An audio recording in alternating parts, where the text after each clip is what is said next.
Hi all, welcome to TechFest Java. In this video, we are going to discuss about state design pattern. This is one of the behavioral type of design pattern, and we will discuss about that. Um, in state design pattern, basically, class behavior changes based on its states. So, in state design pattern, basically, we are creating an object which is basically representing or denoting the different states, and creating a one context object whose behavior changes as its state object changes. So simply we can say that if we are in general example, when we are playing a game, there are different stages of that game, right? Firstly the game starts loading, and then start, and then playing, and then after end. So there is a start and end are the two states, and the way here the context object is simply called as the game. So game having a state called start and end, and on the basis of start and end the game object behavior changes. So that is simply a state pattern. It is one of the behavioral type of pattern, and the benefit of state pattern is basically it's implement the polymorphic behavior, which is basically clearly visible in the state pattern. And by using this pattern, the chances of error are very less, and it is very easy to add and more states of additional behavior. Simply we can say that in a game, suppose there are two stages are there, one is start and one is end, and someday there is a one more stage are coming, that middle stage or second stage or third stage or fourth stage. So that way the behavior of the game object becomes changes. So this is the simplest example we can take, that the stages of the game is changes, right? So we can simply add more stages very easily in that game, and according to the stage the game behavior change. So that is the state pattern, and now let's jump into the implementation part of state pattern.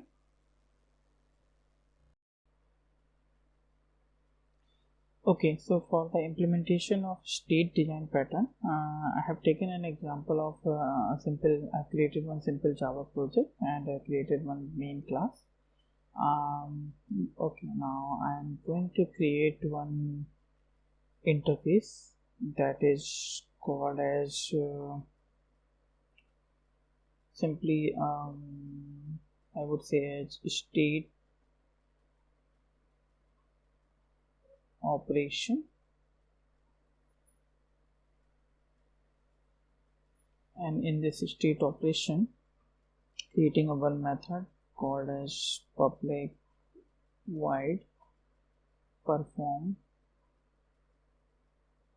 operation, and this operation is basically taking an object of a state context,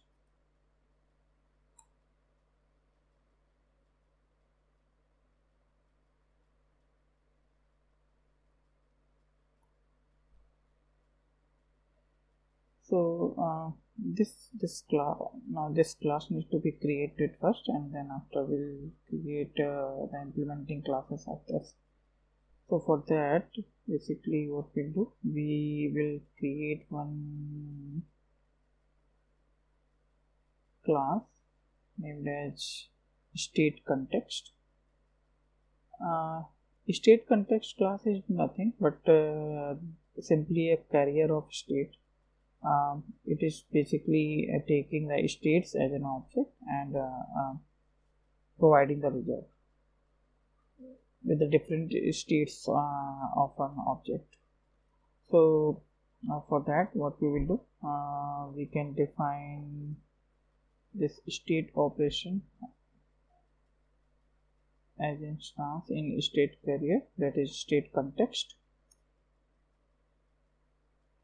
operation, and then after we will define as constructor, which is basically nothing but a public constructor, public context, and here we will simply initialize as null, and then after we will create setter and getter for this state operation. So these are the setter and getter for this operation. So now this is the state and this is the state carrier. So we have created two classes. Now we are going to create the implementing classes of this state operation interface. So for that I'm taking an example.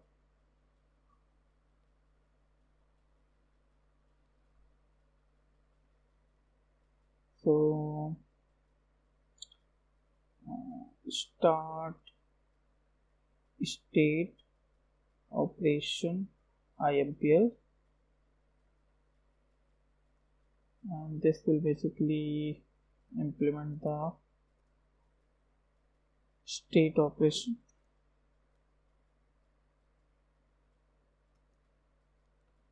and it will implement this method, and it will do nothing but just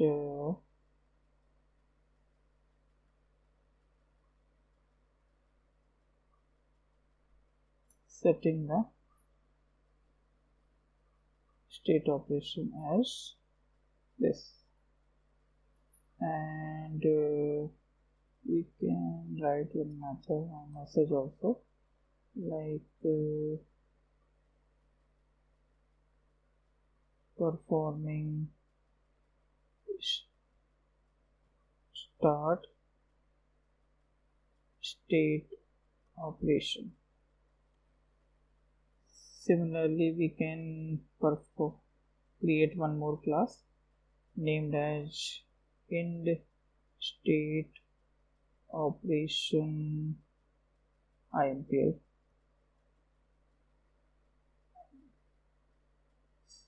Similarly, we can implement this state operation interface,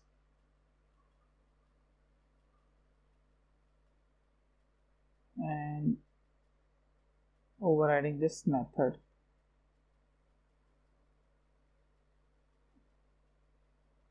And here also passing as set state operation as this, and printing one more message, that is basically perform in state operation, nothing. So now we have created one state operation and the state operation carrier, that is state context, and two implementing classes of state operation. One state is start state and one stage is end state. Now what we will do, we will create the state context object in main class,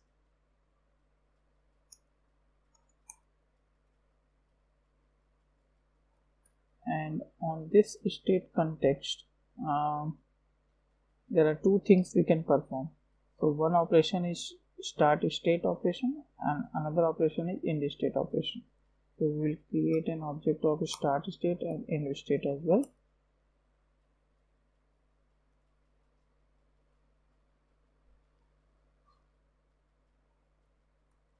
And then what we will do, we will just call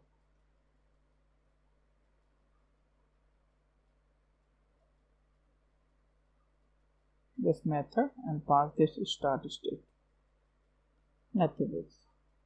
And similarly for end state operation, we can create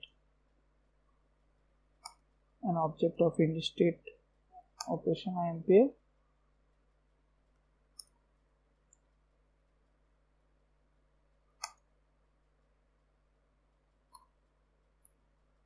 And similarly we can call perform operation, pass this state context. So as we can see that these are the two states. One is start state, one is end state. But in both the states, state context is same. The same object we are passing. So this is basically a state carrier object, and these two are the states. So we can just run this code.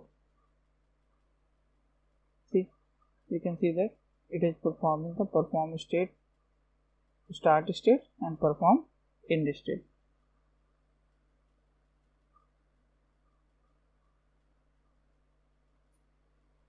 So that way actually the class behavior changed on the basis of their states, right? State context is same, but when we are talking about using that in start state, it is behaving for start state, and when we are using for end state, it is behaving for end state. So that is the state pattern.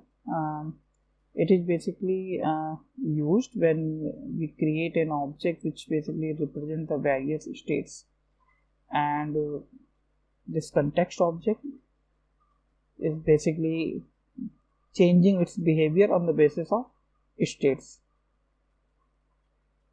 So that's it for this state design pattern. If you like this video, please comment out and also subscribe my channel. Thank you.